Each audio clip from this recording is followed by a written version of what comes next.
The miracle catch now seen by millions. The camera set up in the baby's room, capturing it all. 35-year-old mom Tila Levy turns away for just a moment. 11-month-old Etan on the changing table. The baby begins to roll, every parent's fear, and then he tumbles over the edge. Out of nowhere, his older brother, 9-year-old Joseph, catches him. I just yelled Mom because I saw the baby, and I just ran and I caught him. But I can't even carry him, so I don't know how that happened, and I can't even run that fast either. There's no doubt that TV can be educational, but teach a life-saving technique like the Heimlich? It's time to expand your minds. It was pretty scary because there was nobody else here, and I couldn't talk. I was just in shock. Amira Thornton was laying on the couch watching TV when she heard a strange noise from the kitchen. She was going like, waving her arms. Choking on a piece of sausage, Amira's mom couldn't breathe. I picked her up 3 times. Her tiny arms wrapped around her mom's waist. Then finally, She spit the sausage out. Mom wasn't surprised by Amira's strength. Welcome to the gun show, baby.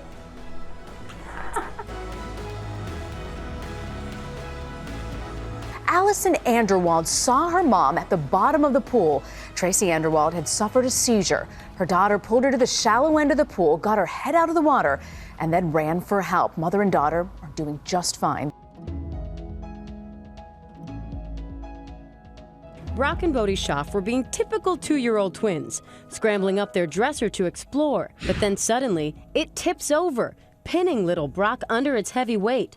You can see Brock struggling and screaming, but Bodhi jumps right into action. He immediately tries to push the dresser, but can't get it to move. Then he tries pushing from the other side, but the heavy dresser still won't budge.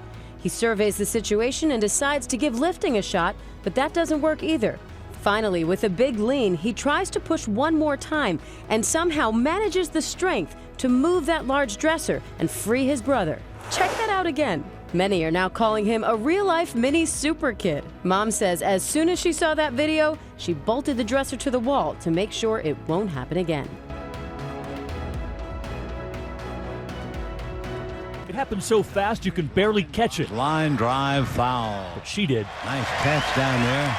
Check it out again. The ball girl on the left and the catch. Just as that ball heads straight for a fan who was looking down. They said in the stands, likely on his phone, only looking up after the save.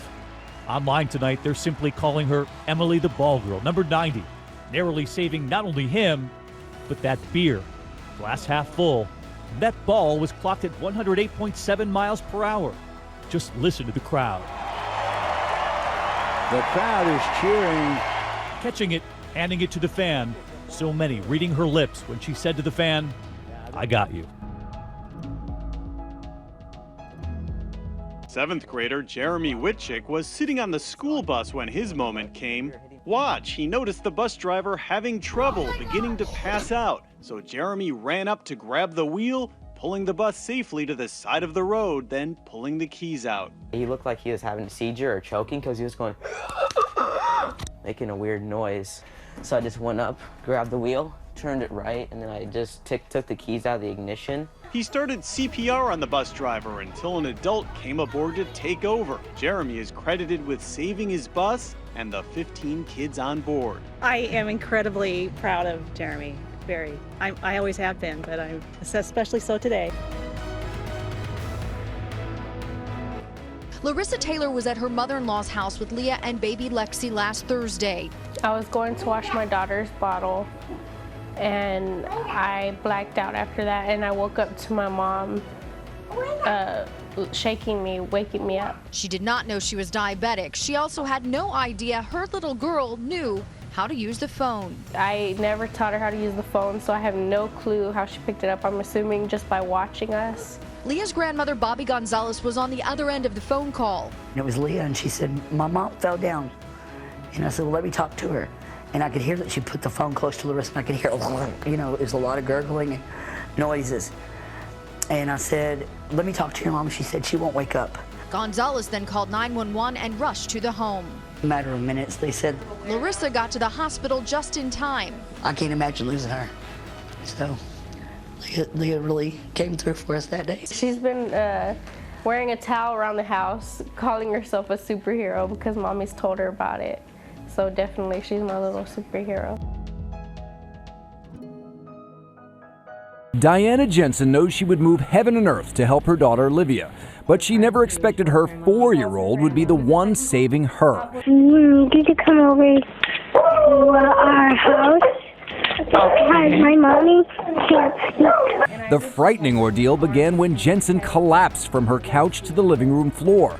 Livia, amazingly calm and composed, called 911. The best description I can give is a 2x4 to the back of my head and my spine. Jensen, who has lupus, was suffering a severe seizure. Can you stand by mommy and tell me that if her stomach's going up and down, like she's breathing? Mommy, is your stomach going up and down? Yes.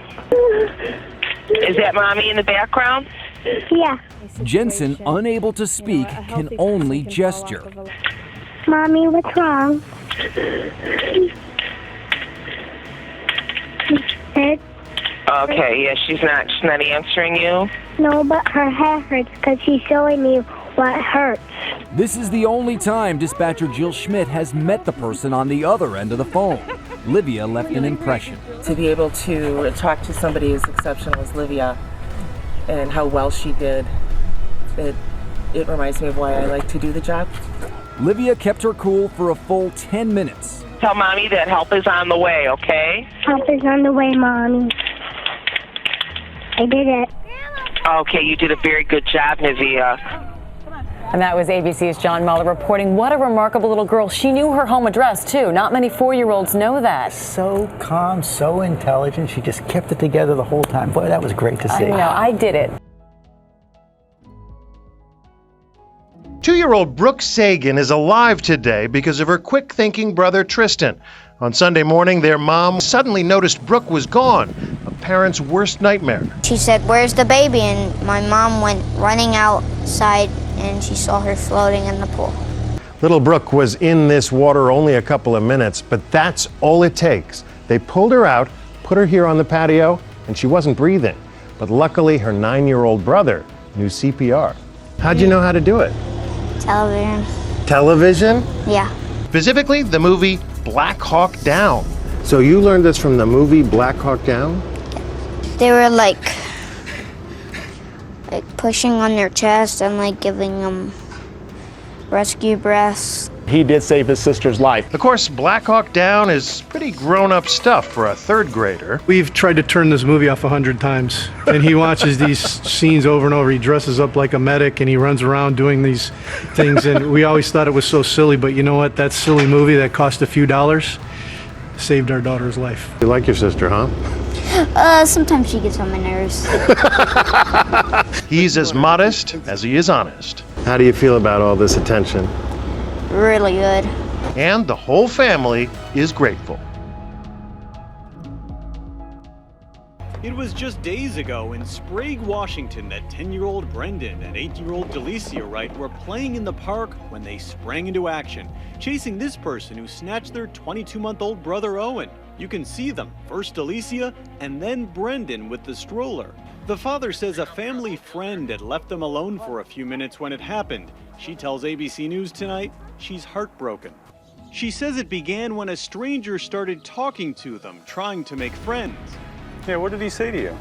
Well, he said he's nice to kids and he's been babysitting for a long time. Really? So he tried to make friends with you? Yeah, but he lied to me. He did lie to you. The suspect dropped little Owen down the street after 2 teenagers joined in the chase when they saw the kids running after him. Late today, police announced they've made an arrest, a 15-year-old who lives nearby, charged with 2nd-degree kidnapping. But little Owen is home and doing fine thanks to his very brave brother and sister. Everyone hopes they'll have the courage to be a hero if the time comes, but no one really knows until the moment. And that includes Kids, a rare and astonishing club made up of some of the most unlikely little lifesavers.